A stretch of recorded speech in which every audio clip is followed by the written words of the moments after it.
الحمد لله رب العالمين والصلاة والسلام على سيد الأنبياء والمرسلين اما بعد. حضرات السلام علیکم ورحمۃ اللہ وبرکاتہ. آج بندہ قاضی محمد عبدالصمد گڑکیسری آپ کی خدمت میں قرآن کا مطالبہ کی آخری آڈیو کلپ پیش کرنے جا رہا ہے. پھر اگلے ہفتے سے انشاءاللہ العزیز حیات الصحابہ کے سلسلے میں آڈیو کلپس نشر کی جاتی رہیں گی. امید کہ آپ حضرات بغور سماعت فرمائیں گے. تو آپ کو تھوڑی بہت اپنے ملک کی فکر ہونی چاہیے، اور وہ فکر میں معاشی و مالی فکر نہیں کہتا، آپ کو ذہنی فکر ہونی چاہیے.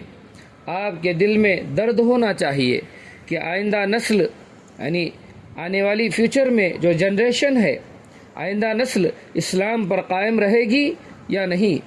جس سرزمین نے ایسے ایسے مجددین پیدا کیے جن کا فیض ہندوستان ہی نہیں ہندوستان کے باہر تک پہنچا. میں تاریخ کے حوالے سے کہہ سکتا ہوں کہ حضرت مجدد الف ثانی رحمۃ اللہ علیہ کا فیض ترکی تک پہنچا. آج بھی ترکی میں ان کے سلسلے کے لوگ موجود ہیں. مولانا خالد رومی رحمۃ اللہ علیہ دہلی کا سفر کر کے گئے. انہوں نے اپنا واقعہ لکھا ہے کہ مکے میں ہندوستان سے آئے ہوئے قافلے سے میں نے حضرت شاہ غلام علی صاحب رحمۃ اللہ علیہ کا حال پوچھا. دہلی کے لوگ تھے. انہوں نے لا علمی ظاہر کی. مجھے تعجب ہوا، اتنا بڑا شیخ وقت، مربی روحانی، اس سے یہ لوگ ناواقف ہیں. اس کے بعد وہ سفر کر کے دہلی آئے اور پھر حضرت شاہ غلام علی صاحب کی مدح میں انہوں نے عربی و فارسی میں قصیدے کہے. مولانا رومی علامہ شامی کے استاد تھے، اس لیے ان کا نام سن کر حضرت شاہ عبدالعزیز صاحب رحمۃ اللہ علیہ محدث دہلوی، جو اس زمانے کے مسند الہند، استاد العلماء اور امام وقت تھے، ان سے ملنے گئے. تو حضرت شاہ ابو سعید صاحب، جو شاہ دہلوی کے شاگرد تھے، ابو سعید صاحب نے کہا کہ ہمارے شہر کے سب سے بڑے عالم آپ سے ملنے آئے ہیں. انہوں نے فرمایا کہ ان سے ہمارا سلام کہنا، ان سے ہمارا سلام کہنا. میں جس مقصد سے آیا ہوں اس کو پہلے حاصل کر لوں، تزکیہ نفس میرا ہو جائے تو میں خود ہی حضرت کی خدمت میں حاضر ہوں گا. خیر، اس کے بعد جب تکمیل روحانی کرا کر وہ واپس گئے اپنے ملک کی طرف، تو حالت یہ ہوئی کہ عراق میں شمع پر پروانوں کی طرح سینکڑوں کی تعداد میں علماء و عوام گرے کہ ہمیں اللہ کا نام سکھائیے، ہمیں نماز پڑھنا بتائیے، ہمارے اندر روحانیت پیدا ہو اور احسان کی کیفیت پیدا ہو. تو مولانا رومی رحمۃ اللہ علیہ، جو ترکی و شام کے سب سے بڑے عالم تھے، وہ نماز پڑھنا سیکھنے کے لیے دہلی گئے. یہ وہ ملک ہے، اس ملک کو فراموش نہیں کرنا چاہیے. تو میرے بھائیوں، ایک تو یہ کہ دین کے کامل ہونے کا پہلو آپ اپنے ذہن میں رکھیں. دین کے کامل ہونے کا پہلو آپ اپنے ذہن میں رکھیں. اس میں عقائد بھی ہیں. ایک ایسا عقیدہ جو شرط ہے اسلام کے لیے، اس سے انحراف ارتداد کے مرادف ہے. عبادات و فرائض کی پابندی کیجیے. ایسا نہ ہو کہ آپ یہاں رہیں، اس کے باوجود نماز کی پابندی نہ ہو. اس سے بڑھ کر بدنصیبی کیا ہو سکتی ہے؟ پھر اس کے ساتھ آپ کی تہذیب و معاشرت بھی اسلامی ہو. یہ نہیں کہ آپ رہیں سرزمین مقدس میں اور آپ کے گھروں میں ہر وقت ٹی وی چل رہا ہو، نمازوں کے اوقات میں لڑکے وہ دیکھ رہے ہوں. اعوذ باللہ من الشیطان الرجیم. ومن الناس من یشتری لہو الحدیث لیضل عن سبیل اللہ.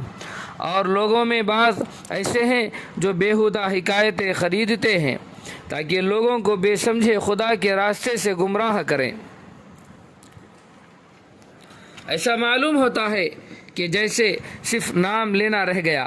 ویڈیو اور ٹی وی کا، قرآن تو عربی زبان میں ہے اس میں انگریزی کا لفظ کیسے آتا؟ عقل کی بات نہیں تھی، لیکن قرآن کا اعجاز معلوم ہوتا ہے کہ آج سے 1400 برس پہلے جو کتاب نکلی، اگر میں مسجد میں بیٹھ کر کہوں کہ اس میں ٹی وی اور ویڈیو کا ذکر ہے تو میں غلط نہیں کہوں گا، اس لیے کہ قرآن میں کہا گیا من یشتری لہو الحدیث، جو لوگ عربی کی بلاغت سے واقف ہیں اور اس کی زبان کا صحیح ذوق رکھتے ہیں اہل زبان کی طرح، اور محض اللہ کا شکر و انعام ہے کہ ہمیں اسی حجاز و یمن کا فیض پہنچا ہے کہ ہم اس قابل ہوئے۔ ہمارے استاد عرب تھے، ہم نے ساری عربوں سے پڑھی۔ یہ بات حضرت مولانا سید ابو الحسن علی حسنی ندوی رحمۃ اللہ علیہ کہہ رہے ہیں۔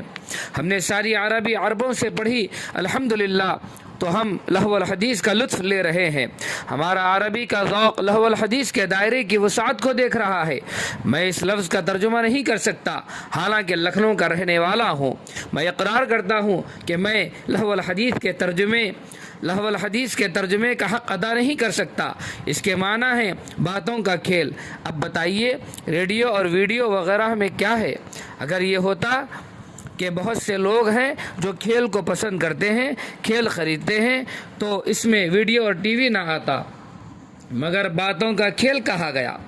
کیا کہا گیا؟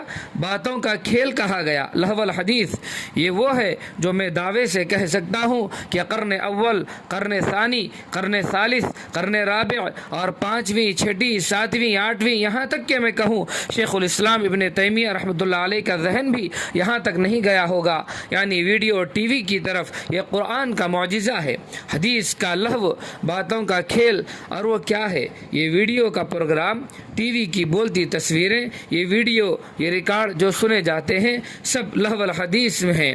آج سے 1400 برس پہلے جب یہ سب چیزیں ایجاد ہونا تو درکنار کسی نے خواب میں بھی نہیں دیکھا تھا، اس وقت کوئی تصور بھی نہیں کر سکتا تھا۔ اس وقت اللہ کی کتاب نے کہہ دیا۔ بہت سے لوگ ہیں جو لہو الحدیث خریدتے ہیں۔ میرے عزیزو، آپ کو کم از کم اپنے گھروں کی حفاظت کرنی چاہیے، اور یہ سمجھنا چاہیے کہ عقائد میں بھی ہم کو پورا مسلمان ہونا چاہیے، عبادات میں بھی پورا مسلمان ہونا چاہیے، اور یہاں نہ ہوئے تو ہم کہاں ہوں گے؟ اس کے بعد میں یہاں تک کہتا ہوں، مجھے معاف کریں آپ حضرات، آپ جب چھٹیوں میں یا کسی زمانے میں ہندوستان اپنے وطن جائیں تو غیر مسلم پہچان جائیں کہ بھائی معلوم ہوتا ہے کہ یہ لوگ ہندوستان میں نہیں، اس سے کسی بہتر فضا میں رہ کر آئے ہیں۔ ان کی صورت سے معلوم ہوتا ہے کہ نور ٹپک رہا ہے، ان کی باتوں سے شہد ٹپک رہا ہے، ان کی نگاہوں سے حرمت اور احترام ٹپک رہا ہے۔ معلوم ہوتا ہے کہ یہ عرب سے آئے ہیں۔ یہ ہونا چاہیے، نہ یہ کہ دور سے دیکھ کر آدمی کہے کہ ان کے پاس بڑا قیمتی بریف کیس ہے، لگتا ہے کہ عرب سے آئے ہیں، اور پیچھے پڑ جائیں لوگ کہ کہیں سے اڑا لینا چاہیے، اس میں ہزاروں لاکھوں روپیے کی رقم ہوگی۔ آپ بریف کیس اور لباس سے نہ پہچانے جائیں، بلکہ آپ پہچانے جائیں اپنی صورتوں سے، اپنی شکلوں سے، نورانی صورتوں، نورانی شکلوں سے، سجدے کے نشانوں سے، چہرے کی نورانیت سے، الفاظ کی حلاوت و شیرینی سے، خیرخواہی سے، سنجیدگی و متانت سے اور تہذیب سے آپ کے گھر والے متاثر ہوں، اثر لینے والے بنے۔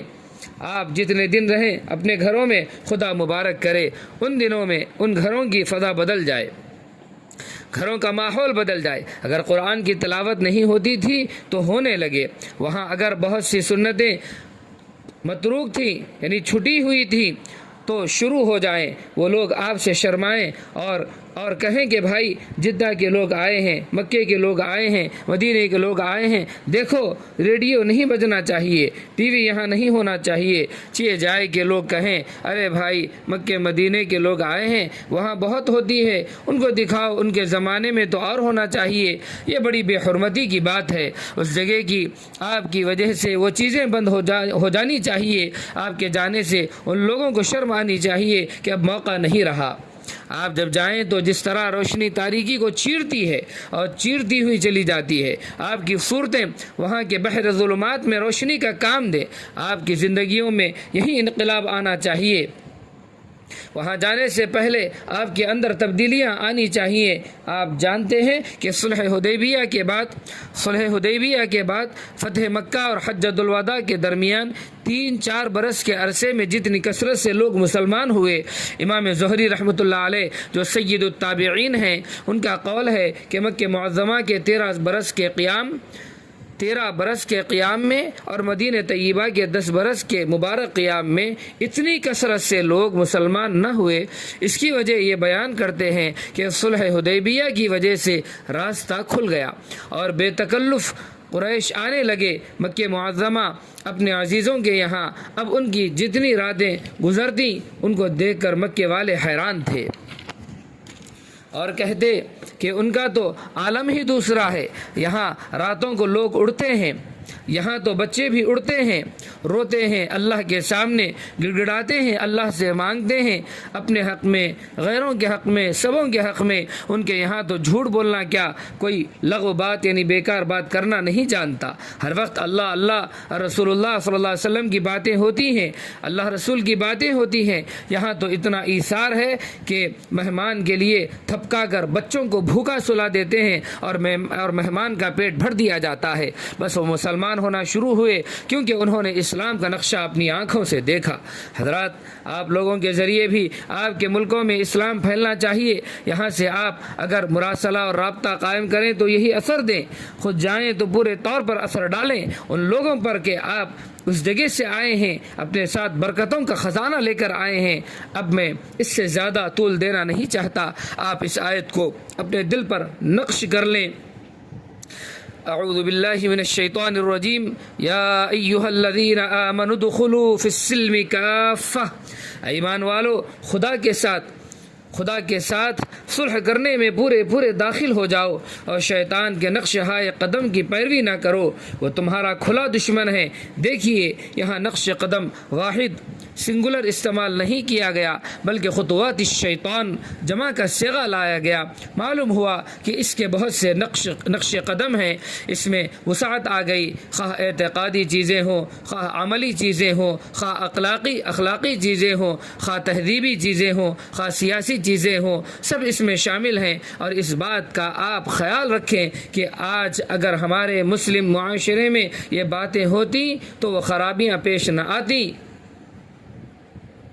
جو بہت سی جگہ پیش آ رہی ہیں، کہ کوئی فرق نہیں ہے صالح اور غیر صالح میں، دیندار اور بے دین میں، شریعت پر چلنے والے اور نہ چلنے والے میں۔ اللہ تعالی ہم سب کو توفیق عطا کرے، یہاں کا رہنا قبول فرمائے، اس کی برکتوں سے مالا مال کرے اور آپ کی برکتوں سے فیض پہنچے آپ کے ملکوں میں جہاں سے آپ آئے ہیں، جن کا حق آپ پر قائم ہے اور قائم رہے گا، چاہے آپ یہیں کے ہو جائیں۔ وآخر دعوانا ان الحمد للہ رب العالمین، وصلی اللہ تعالی علی خیر خلقہ محمد وعلی آلہ وصحبہ وبارک وسلم، والحمد للہ رب العالمین۔ جزاکم اللہ خیرا واحسن الجزاء۔